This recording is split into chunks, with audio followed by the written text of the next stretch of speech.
दरिया रावी में शादरा के मुकाम पर निचले बलोकी में दरमियाने दर्जे का सैलाब। दरिया पंजाब और दरिया चनाब में पानी की सतह में इजाफा। गुजरात इंतजामिया की दरिया के करीब रहने वाले लोगों के लिए वार्निंग जारी। पिंडी भटिया के करीब दरिया चनाब में पानी की सतह में इजाफा। कई देहात ज़ेर-ए-आब, कई एकड़ पर खड़ी फसलें तबाह। दरिया चनाब में चिन्यूट के मुकाम पर पानी की सतह में इजाफा। दरिया के मुल्हका रिहायशी आबादियों को वार्निंग।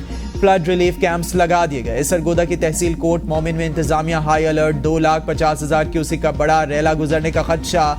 बहावलनगर में फ्लड वार्निंग पर रेस्क्यू टीमें अलर्ट। दरिया सतलुज की बेल्ट में रहने वाले लोगों की नकल मकानी। दरिया सिंध में तौंसा, गुड्डू और सखर बैराजिस पर दरमियाने दर्जे का सैलाब। हेड तौंसा बैराज पर 50 करोड़ की लागत से बनने वाला हिफाजती बंद मुकम्मल। दरिया बुर्द दरिया सिंध में दरमियाने दर्जे की सैलाबी सूरत हाल। नवाब शाह के कच्चे के इलाके में सैलाबी पानी 20 से जायद देहात में दाखिल। फसलें भी पानी की लपेट में आ गई। लोगों की नकल मकानी। सजावल में भी पानी कच्चे के देहात में दाखिल।